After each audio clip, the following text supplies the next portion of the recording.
नमस्कार, आपके साथ मैं अदिति त्यागी। आज हम जिस गेस्ट को आपके लिए लेकर आए हैं वो एयरफोर्स से आते हैं और मैं उन्हें करीब 2 दशकों से ज्यादा से जानती हूँ, एक डिफेंस ऑफिसर के तौर पर भी, और साथ ही क्योंकि मेरा फर्स्ट स्पेशलाइजेशन जो था वो स्पोर्ट्स था और स्पोर्ट्स में भी क्रिकेट था, तो सर को एक क्रिकेट एंड स्पोर्ट्स एडमिनिस्ट्रेटर के तौर पर मैं आज से करीब 20 साल पहले मिली थी। तब मैं बच्चा रिपोर्टर हुआ करती थी, लेकिन सर बहुत ही एनकरेजिंग थे। उन्होंने मुझे बहुत एनकरेज भी किया और जहां पॉसिबल हो सका मेरी मदद भी की विद इंडियन क्रिकेट टीम। तो मैं कभी नहीं भूलूंगी सर ने मुझे किस तरह से ग्रेग चैपल, जो कि बहुत ही खूसट कोच माने जाते थे, उनका इंटरव्यू कराया था। और एक तरह से अदिति के ग्रो करने की जर्नी में अगर किसी का बहुत बड़ा योगदान है तो वो बालादित्य सर हैं। हम उन्हें प्यार से बाला बुलाते हैं, बाला सर बुलाते हैं। तो सर सबसे पहले बहुत बहुत स्वागत है एयर मार्शल एम बालादित्य। और सर हमेशा मुझे एक फीलिंग रहती थी कि आप एयरफोर्स के चीफ बने तब कैसे फीलिंग आएगी, वो एक चीज रही। लेकिन आपने अपने करियर में कई मुकाम हासिल किए। तो बात हम ऑपरेशन सिंदूर की करेंगे, जिसे लेकर बहुत चर्चा हुई। लेकिन उससे पहले बात करते हैं हमारे और आपको जोड़ने वाले क्रिकेट की, जिसे लेकर ये डिस्कशन हो रहा है कि एशिया कप में भारत को पाकिस्तान के खिलाफ मुकाबला नहीं खेलना चाहिए। आप क्या सोचते हैं? क्योंकि आपने तो डिफेंस की साइड भी देखी, आप खुद एक फौजी भी हैं, और दूसरी तरफ आपने एडमिनिस्ट्रेटर की साइड भी देखी है। Thank you very much for the very nice introduction जो आपने दिया मेरे लिए, Aditi. Sir, you have been very kind to me. A lot of good memories keep coming back when you say like this. Thank you so much. Now we start talking about this issue regarding Asia Cup and whether India should participate in this tournament or not. Now what I am saying is a personal opinion of mine, that sports has been used as a coercive tool of diplomacy for a long time. A lot of countries have used this tool as a very good soft power to influence other nations around them. Bala sir, मेरी आपसे एक request है, आप थोड़ा सा हिंदी में बोलेंगे, वो जो आपकी बड़ी सॉफ्ट सी हिंदी है। सो ये जो सॉफ्ट पावर के तौर पे स्पोर्ट्स को कई देशों ने यूज किया है इससे पहले भी, चाहे ओलंपिक्स बॉयकॉट हो, चाहे साउथ अफ्रीकन क्रिकेट को एपाथियट के टाइम में बॉयकॉट किया गया था।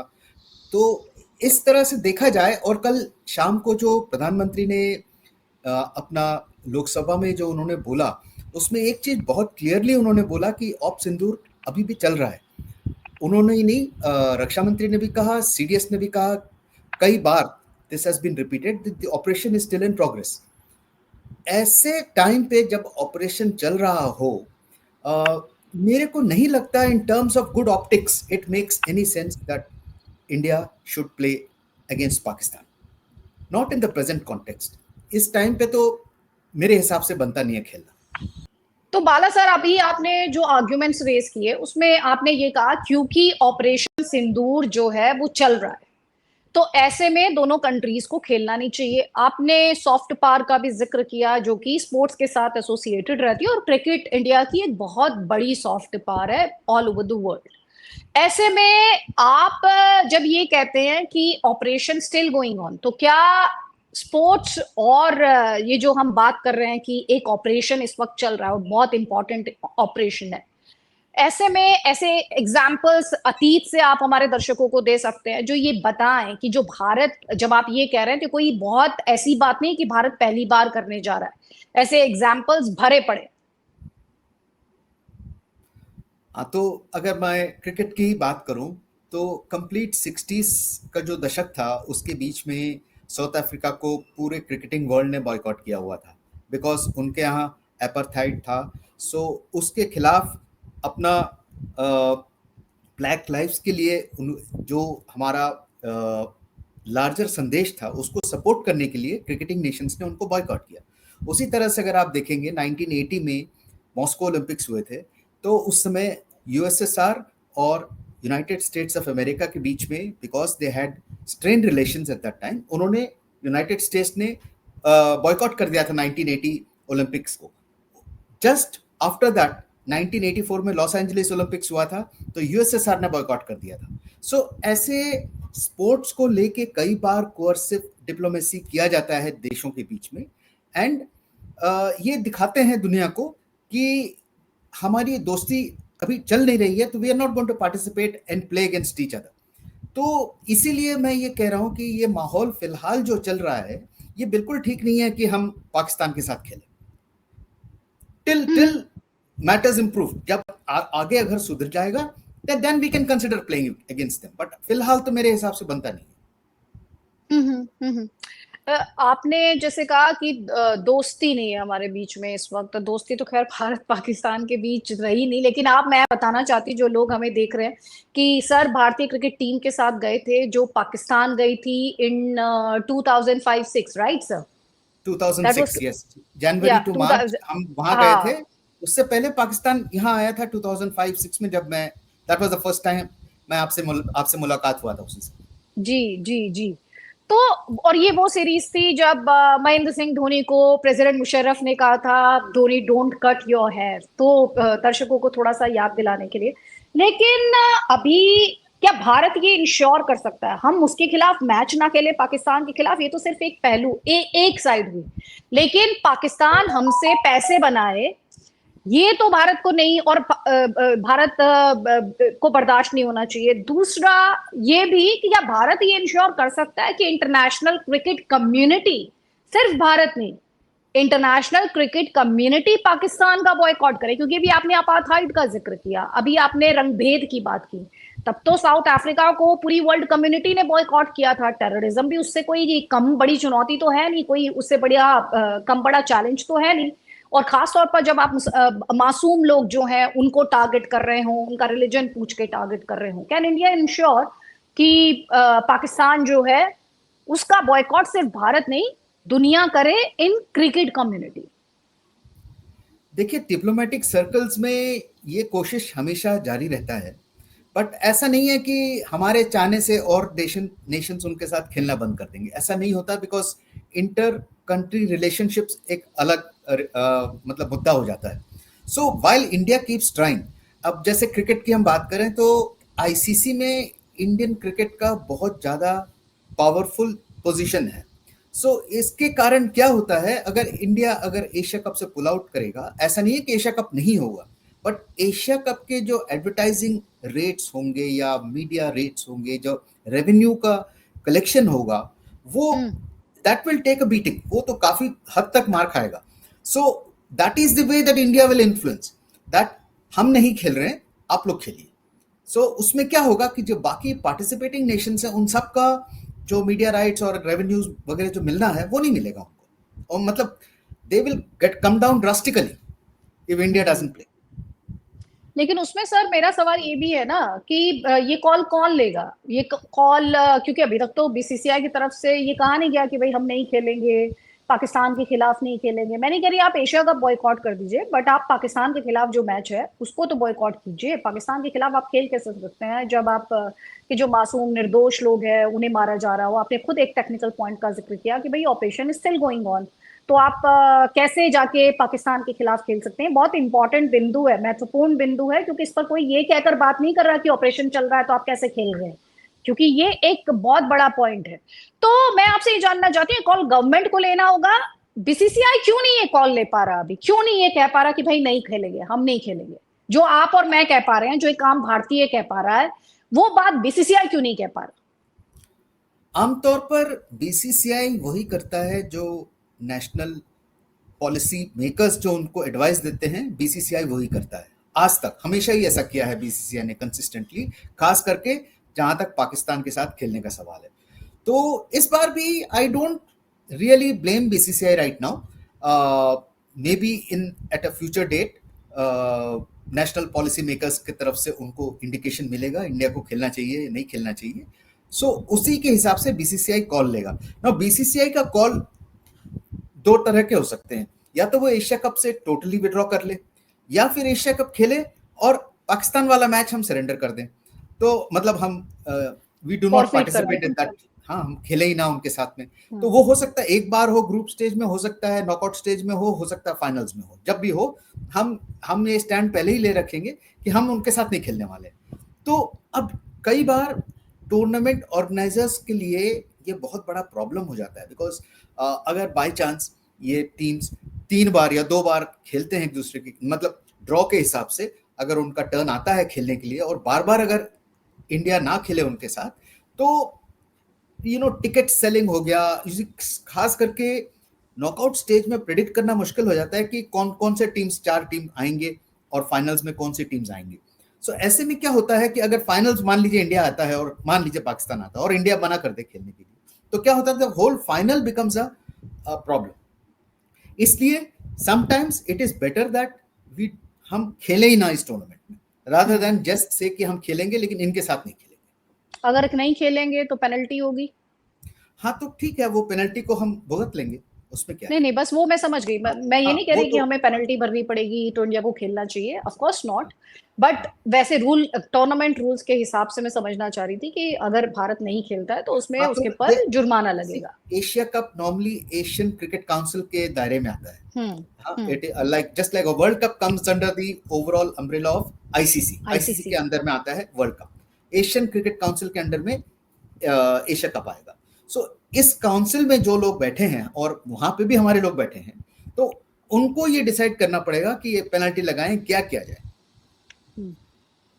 लेकिन अगर पेनल्टी देना भी पड़े तो हम उसमें क्या, हम दे सकते हैं, क्योंकि ये तो एक नेशनल डिसीजन हो गया कि हमको इनके साथ खेलना नहीं है। सो एक बार वो डिसीजन अगर ले लिया जाए तो फिर उसके बाद पेनल्टी से क्या लेना देना है, हम दे देंगे पेनल्टी।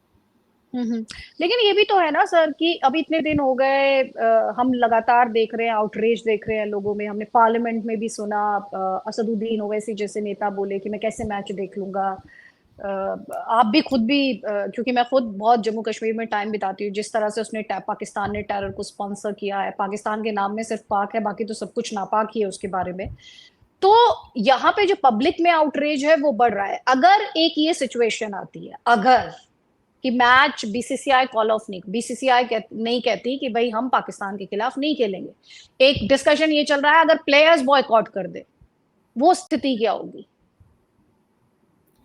मैं नहीं समझता कि अगर एट अ नेशनल लेवल ये डिसीजन लिया जाएगा, मान लीजिए कि हम खेलेंगे और बीसीसीआई मान लीजिए टूर्नामेंट में पार्टिसिपेट करने के लिए कहता है, मैं नहीं समझता कि उस स्टेज में प्लेयर बोलेगा कि मैं नहीं खेलूंगा। बिकॉज एक बार 2 लेवल्स पे अगर डिसीजन लिया गया है कि आप खेल सकते हो, तो वो खेलेंगे वो लोग मेरे हिसाब से। मेरे को बहुत सीरियस डाउट है कि गवर्नमेंट इसको अलाउ करेगा या बीसीसीआई पार्टिसिपेट करेगा। तो आपको लगता है कि ये कॉल ऑफ होगा? ये तो कॉल ऑफ होगा मेरे हिसाब से। This is, I mean, I don't have any information, but मेरे हिसाब से जो मैं समझ सकता हूं कि इस माहौल में जब बार बार दोहराया जा रहा है कि ऑपरेशन सिंदूर अभी जारी है, ऐसे माहौल में मेरे को नहीं लगता कि हम लोग इनके साथ क्रिकेट मैच खेलेंगे। क्योंकि हम बार बार ऑपरेशन सिंदूर की बात कर रहे हैं और आप एयर मार्शल हैं, तो भारतीय एयरफोर्स की बहुत तारीफ हुई है, और खैर किसी के मन में कभी एयरफोर्स को लेके किसी तरह का डाउट भी नहीं रहा।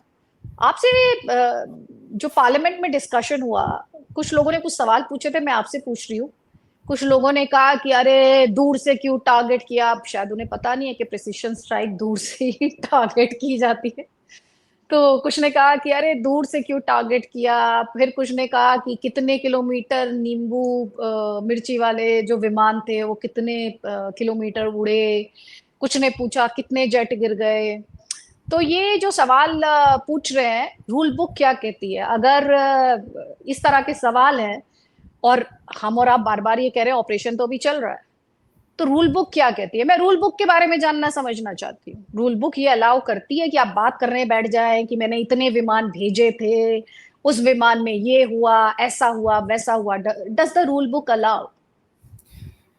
देखिए, आपने रूल बुक की बात की है, तो गवर्नमेंट ऑफ इंडिया जो है, पूरा उनका अथॉरिटी है वो कब किसी बैटल को डिक्लासिफाई करेंगे। जब डिक्लासिफाई होता है बैटल, तब जाके आपको पता चलेगा कि हमने कितने मारे, हमारे क्या गिरे। जो भी बैटल लॉसेस होता है वो तो तब होता है जब डिक्लासिफाई हो मामला। अभी तो ऑपरेशन चल रहा है, अभी तो कोई सवाल ही नहीं उठता कि कोई भी इंफॉर्मेशन ऑफिशियल तौर पे मिलेगा। नाउ रही बात डिक्लासिफिकेशन की, कई बार 25 साल 30 साल तक नहीं होते हैं डिक्लासिफाई रिकॉर्ड्स। मैं आपको एक बात बताता हूँ, बहुत इंटरेस्टिंग बात। 1971 में वॉर हुआ था इंडिया और पाकिस्तान का, अभी तक ऑफिशियली लॉसेस डिक्लासिफाई नहीं हुए। अब आप बताइए, 1971 जब इंदिरा गांधी जी प्राइम मिनिस्टर थी उस समय वॉर हुआ था, और वो वॉर था जो हम जीते हैं। उसके बावजूद आज तक ऑफिशियली रिकॉर्ड्स नहीं आया है कि what are the actual battlefield losses. जो भी लॉसेस हैं वो अलग अलग ऑथर्स के गेस्टिमेट्स हैं या स्पेकुलेशंस है या जानकारी, आई मीन इन्फॉर्म्ड गेसेस होते हैं, वो अलग बात है, बट ऑफिशियली अभी तक डिक्लासिफिकेशन हुआ ही नहीं अभी। ये बहुत इंपॉर्टेंट पॉइंट है सर कि 71 वॉर जो भारत ने जीती है, जिसमें पाकिस्तान के दो टुकड़े हो गए, जिसका जिक्र बार बार चाहे सत्ता पक्ष हो या विपक्ष हो दोनों ने किया, उसमें क्या हुआ, मतलब हमारे क्या कितने लॉसेस हुए, हमने उनके कितने जहाज जो थे उन्हें नुकसान पहुंचाया, उसे लेके कोई ऑफिशियल इंफॉर्मेशन अवेलेबल नहीं। अभी देखिए, अगर आप जो बुक्स लिखे गए हैं इंडो पाक वॉर के ऊपर, और जो जो भी इंफॉर्मेशन जो अवेलेबल है ओपन डोमेन में, वो अब आप उठा के देखेंगे, वो कहते हैं पाकिस्तान ने शायद 75 से लेके 95 जहाजों के बीच they lost. Then nobody says what is the accurate figure. Same way they say India must have lost 40 to 70 aircraft. Now again we don't know. Same thing is with number ये ऑफ टाइम्स। ऑथर्स बोलते हैं। हाँ, मतलब किसी के पास, जब देखिए, हाँ जब हाँ, मैं तक समझ गई। कंट्री ऑफिशियली अनाउंस नहीं करेगा, आप कैसे कोट करोगे आप? नाउ तो same way sir can you even, give this data again please, I ताकि एम व्यूअर्स जस्ट, को पता चले। ना हाँ ये बिल्कुल ओपन डोमेन में है जो मैं बोल रहा हूँ। हाँ। When you go to open domain and check out, it gives figures that Pakistan may have lost 75 to 95 aircraft. Now same time they say India may have lost 45 to 70 aircraft. Again ये figure जो है अलग अलग authors के अलग अलग figures है, लेकिन एक्यूरेट किसी के पास नहीं है। सेम वे कितने लोग मरे, चाहे वो पाकिस्तानी सोल्जर्स या Indian soldiers, it is absolutely a figure that is debatable. The only confirmed figure that we have is that 93,000 Pakistani soldiers were taken as prisoners of war. उनको POW बना के हमारे पास थे, बंदी थे, और उनको शिमला एग्रीमेंट के बाद रिलीज किया गया था। That is the only figure that is available. So what I'm trying to say, ये जो बात उठा रहे हैं कि कितने जहाज गिरे या इसमें क्या हुआ, ये तो I mean specially when an operation is going on, ये तो आज तक किसी ने नहीं बताया। अब आपको क्या ऑफिशियली मालूम है यूक्रेन और रशिया के बीच में जो लड़ाई चल रहा है, किसके कितने लॉसेस हुए हैं? ये तो रोज कुछ ना कुछ उछलता रहता है। आज 3 लोग मर गए, आज 6 लोग मर गए, एक जहाज गिर गया, ये यहाँ पे एयर डिफेंस सिस्टम को कुछ हो गया, but officially for the whole battle you don't know what is the loss unless it is announced by the country.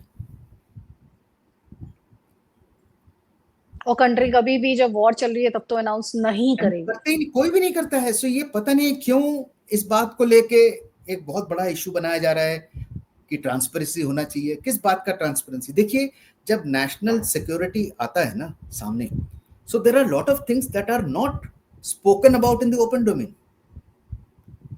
That is the importance of national security. It could be any issue.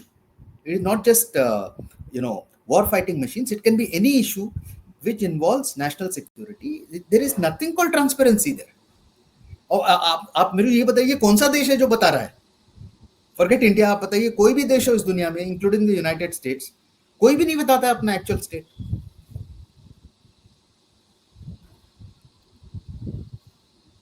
तो मैं आपसे ये भी पूछूंगी, फिर वहां पे opposition पूछता है क्या कि भाई बताइए, यूएस में पूछा गया कि भाई अफगानिस्तान में हमारे कितने जहाज गिर गए थे, अफगानिस्तान में हमें कहाँ कहाँ पे कितना कितना लॉसेस सफर हुए? एटलीस्ट डेमोक्रेसी है हमारे देश में, एटलीस्ट ऑपोजिशन पूछ भी रहा है। अब आप देखिए बहुत सारे ऐसे कंट्रीज हैं हमारे अगल बगल में जहां तो कोई ऑपोजिशन ही नहीं है पूछने के लिए। So at least to that extent हमारा वी आर प्राउड कि we have got a democratic setup जहां पार्लियामेंट में लोग क्वेश्चंस पूछते हैं। बट यस, इस बारे में I have a strong feeling that there is no need to come out with any figures at this stage. कोई मतलब ही नहीं बनता कि अभी इस टाइम पे जब ऑपरेशन चल रहा हो आप किसी बात पे डिस्कस कर रहे हैं, ये थोड़ी बताएंगे कि हमारे साथ ये हुआ और तुम्हारे साथ वो हुआ। ऐसा होता ही नहीं। आपको क्या लगता है जो लोगों ने एक जिद पकड़ी है, पॉलिटिकल पार्टीज की मैं बात कर रही हूँ, कि बताइए कितना कितना जहाज गिर गया, कितना जहाज गिर गया, या अंदर भारतीय सीमा से क्यों टारगेट किया, इस तरह के जो सवाल है, ये कहीं और पूछे जाते हैं। मैं डेमोक्रेसी, भारत की डेमोक्रेसी बहुत स्ट्रांग है, हम दुनिया का लार्जेस्ट डेमोक्रेसी है, and we all are very proud, but with democracy also comes a responsibility कि भाई मैं वेट तो करूं कि ऑपरेशन कंप्लीट हो जाए, then I will seek all the information.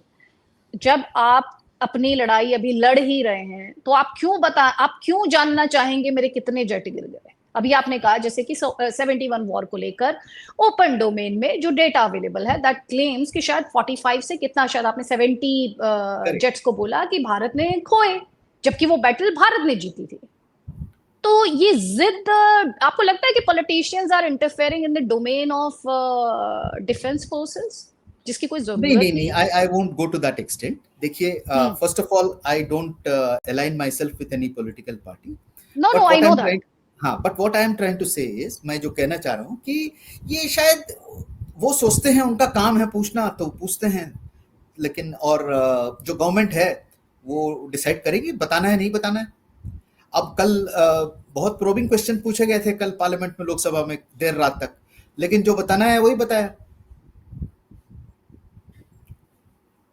जो गवर्नमेंट ने भी वही बताना है वो, बताया। हाँ हाँ, लेकिन मैं जो आपसे जानना समझना चाह रही हूँ वो ये जानना समझना चाह रही हूँ कि इस तरह के ऑपरेशंस को लेकर इंफॉर्मेशन पब्लिक नहीं की जा सकती, ये आप कह रहे हैं ना? ये कोई भी कंट्री नहीं करती है। जैसे अफगानिस्तान में मुझे वो कॉन्वर्सेशन याद आया आपके मेरे बीच कि कैसे जब ओसामा बिन लादेन को मारने के लिए नेवी सील्स गए तो they lost their assets there, पर किसी ने कोई बात नहीं की उस बारे में। वो थोड़ा सा मैं बिल्कुल चाहती हूँ आप बताएं, थोड़ा सा बताइए उसके बारे में। बिल्कुल। Sometime in May 2011 navy seals का एक ऑपरेशन नेपट्यून स्पीयर गया था, और तीन जहाज गए थे उनके, स्टेल्थ ब्लैक हॉक्स। सो उनमें से एक just short of the building where Osama was, it just it hit some wires and then the aircraft crashed. So अब आप बताइए, there was no enemy fire, वहाँ कुछ भी नहीं था, फिर भी एक जहाज गया। So what I'm saying is, ये इंट्रिंसिक है एयर ऑपरेशंस या किसी भी ऑपरेशंस में, that there are bound to be some losses. So those losses are not spoken about in a very negative way. यहाँ देखिए कोई एनिमी फायर था ही नहीं, तो उनका इतना सोफिस्टिकेटेड जहाज गिर गया, क्रैश हो गया। लेकिन उस पर कोई बात नहीं करता ना, हाँ, उस पर कोई ठीक डिस्कशन है, नहीं दैट वाज करता। A one sided thing. It was ऐसा था कि it is not that United States was fighting against Pakistan, it was just an operation where they wanted to take out Osama bin Laden. It was a very successful operation, no doubt, पूरा successful था operation, but the aircraft went down. Hmm. अब मैं आपसे अगर थोड़ा सा operation सिंदूर के बारे में बात करूं, बहुत डिस्कशन हुआ है, बहुत डिटेल में डिस्कशन हुआ है, लेकिन जब प्रिसिशन स्ट्राइक्स की बात की जाती है, हमारे एयर डिफेंस सिस्टम की बहुत बात हुई है, जो वो हमने इंडिजिनस सिस्टम्स डेवलप किए हैं उनकी बहुत बात हुई है। एज एन एक्सपर्ट आपके कमेंट्स क्या हैं उस पर? Then first and foremost, I must upfront tell you that I am not a expert in the particular field that जो आप क्वेश्चन पूछ रहे हैं उसका, I am not a domain expert in that field. I am a supply chain expert. But I mean, having been in the Air Force for so long and having done a bit of reading otherwise on air power and other related issues, so see the amount of, even last evening the Prime Minister जब बोल रहे थे, he stressed a lot on आत्मनिर्भरता and the indigenous industry जो पिछले 15 साल में उभर के आया है। And he also spoke about how the defence PSUs जैसे एचएएल है, बेल है, बीएचईएल है, भारत डायनेमिक्स, ये जितने भी डिफेंस पीएसयूज हैं, their performance has really improved in the last 10-15 years, and they're producing good results. And also, for a change, that he quoted statistics yesterday that India is exporting to a lot of other countries now, जबकि पहले ऐसा कभी हुआ ही नहीं कि India ने कुछ arms and ammunition कहीं किसी को एक्सपोर्ट किया हो, लेकिन आज a whole lot of nations are coming to us for buying. So what मैं ये कहना चाह रहा हूँ कि Indian defence industry is definitely maturing and maturing very fast. So may be in next 10 years from now or 15 years from now, हमारा defence manufacturing ecosystem should be up to the mark as far as the world is concerned. आप ये कह रहे हैं कि भारत ने एक बड़ी जर्नी कवर की है, एक बड़ा डिस्टेंस कवर किया है कि from being the largest importer in the world to exporting defense equipments एक काबिल तारीफ कोशिश है और हर किसी को सराहना करनी चाहिए, इसे अप्रिशिएट किया जाना चाहिए। आप जब आपने देखा कि कैसे चाइनीज एयर डिफेंस सिस्टम, ये जो कंपटीशन एक तरीके का हुआ, एक तरफ इंडियन सिस्टम था जिसमें सब बार बार ब्रह्मोस की बात कर रहे हैं, सबने आकाश की बात की, भारत ने जो एक आत्मनिर्भरता हासिल की उसकी बात की, दूसरी तरफ हमने देखा कि भाई पाकिस्तान ने जो चाइनीज इक्विपमेंट इस्तेमाल किए। आपको लगता है कि भारत ने कुछ ऐसा काम किया बिहाइंड द कर्टेन्स जिसका शायद दुनिया भी एक्सपेक्ट नहीं कर रही थी? देखिए, एक बात तो मैं मानता हूं कि कितना भी अच्छा आपके पास आर्म्स एंड एमिनेशन है या ऑपरेटिंग सिस्टम्स हैं आपके पास, the man behind the machine matters a lot, and that is where I feel that Indian Army, Indian Navy and Indian Air Force personnel are amongst the best in the world when it comes to operating these systems. So system का मान लीजिए capability, there will be a capability factor, but behind that when the human being operates it to its optimal use, then वो बिल्कुल it becomes like a very big deciding factor in an outcome. So I think that is where the credit has to go to the armed forces personnel who are operating the systems, and of course the indigenous systems that have got developed ये पिछले 10-15 साल में जो नए आए हैं. And I am very upbeat with the younger generation, the way the startups are coming up. I think defense manufacturing will see a huge change for the good. आपको future क्या दिखता है? क्योंकि पार्लियामेंट में ये भी पूछा गया कि 42 स्क्वाड्रन ही क्यों है? अभी आपने सप्लाई चेन का जिक्र किया कि you being an integral part of that when you were serving, तो इस सवाल का जवाब आप क्या देंगे कि 42 स्क्वाड्रन ही क्यों है? लोग ये भी कहते हैं कि भाई जिस तरह से भारत के जेट्स जो है वो एक्सीडेंट होते हैं उनके, जिसमें हम सिर्फ, चलिए एजिंग जेट्स हैं वो तो समझ में आता है, लेकिन आप अपने जो आपके जो एसेट्स हैं, आप अपने पायलट्स, एक्सपीरियंस पायलट्स जो हैं उन्हें खो देते हैं उसमें, तो इसका जवाब क्या है sir?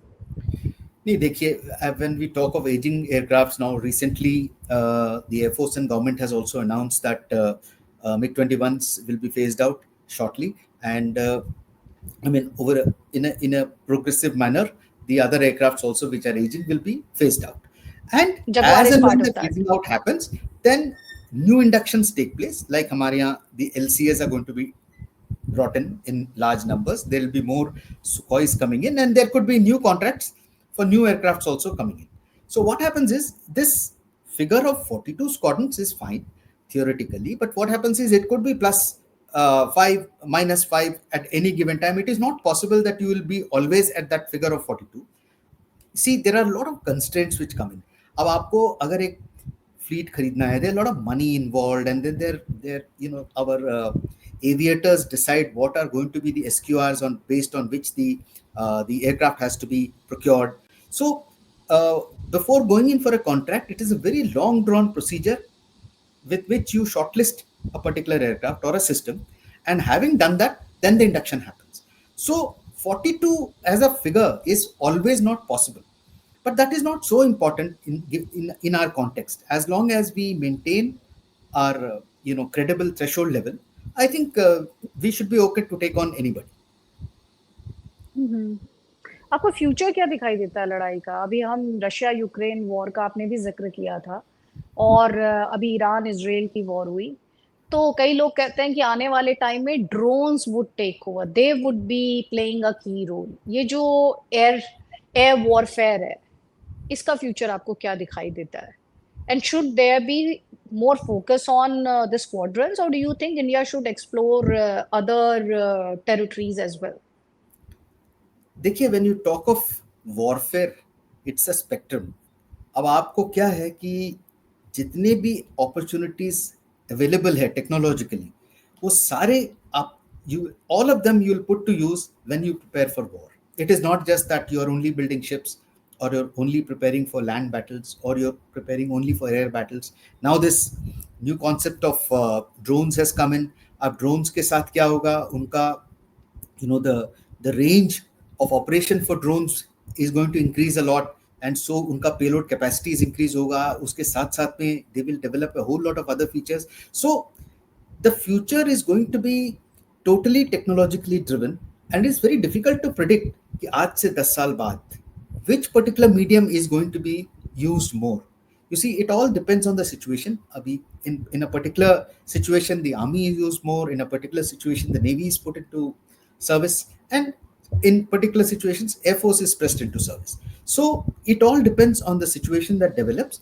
And as far as drones are concerned, I'm very, very upbeat that you will see a huge kind of change that will come in the usage of drones, as also the capabilities that the drones will have.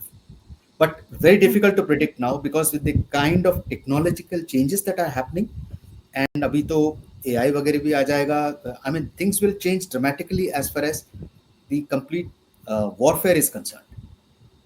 Sir मेरा आपसे last question जो है वो ये है कि इस समय given the threat that we face, अभी हमने देखा पाकिस्तान अकेले नहीं लड़ रहा था, टर्की उसके साथ था, चाइना उसके साथ खड़ा था, अजरबैजान जैसा देश कह रहा था कि भाई वो मुस्लिम भाइयों के साथ है, पाकिस्तान के साथ है। ऐसे में भारत की एयरफोर्स जो है किसी भी चैलेंज के लिए आपको कितनी प्रिपेयर्ड दिखाई देती है? देखिए, I am an Air Force person, and I'll always be an Air Force person. See, the Indian Air Force, I'm by the way, I will say that all the three services are totally prepared for any eventuality. I have no doubt in my head. And definitely Air Force is always ready. Oh, they are always ready, but what they need to do different this time? क्योंकि जिस तरह से surprise किया है वो एकदम किसी ने एक्सपेक्ट नहीं किया था। China, I am sure China must have suffered a huge setback. So what happens is this: when you speak of surprises, these surprises cannot be predicted, because you know the surprise is created for a particular battle. Now once that battle is over, there is a new surprise that will be worked out. You know, again, as I mentioned earlier, it all depends on the kind of technology that you have in your hand and the kind of people who are running the operating systems. So they are going to decide, and they will plan out the surprise part. You know, it'll all depend on what is the kind of scenario that is in front of you. But we'll never be found wanting as far as creating surprises are concerned. चलिए इसी note पर keep surprising Indian enemies, give them huge losses and keep Indian flag flying high, मैं यही बोलूँगी। और हर भारतीय यही चाहता है, और बहुत ही ग्रेटफुल हैं हम अपने डिफेंस फोर्सेस के लिए कि उन्होंने हमेशा भारत की तिरंगे को ऊपर रखा है और सर्वोच्च बलिदान दिया है। और कोशिश ये होनी चाहिए कि देश भी अपने जो फोर्सेस है उन्हें लेट डाउन ना करे, और कोई भी क्रिकेट या कोई भी इवेंट देश से बड़ा नहीं हो सकता, देश की संप्रभुता से बड़ा नहीं हो सकता, देश के सम्मान से बड़ा नहीं हो सकता, और भारतीयों से बड़ा नहीं हो सकता। Thank you so much Bala sir, बहुत बहुत धन्यवाद। नमस्कार, जय हिंद, जय भारत। जय हिंद।